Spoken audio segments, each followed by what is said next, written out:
Hello everyone and welcome to my YouTube channel. Today we're gonna discuss how to fix TikTok can't search videos. For example, if you click on search icon and search for something and you are not shown anything, then I will tell you how to fix that.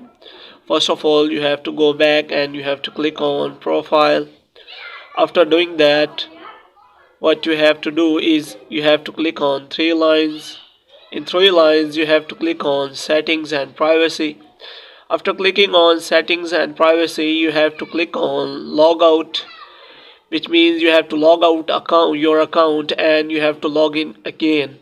After doing those, so you have to check whether the problem has solved or not. If the problem is still there, what you have to do is you have to close TikTok and you have to uninstall TikTok from your device. After uninstalling your TikTok, you have to again install TikTok from the Play Store.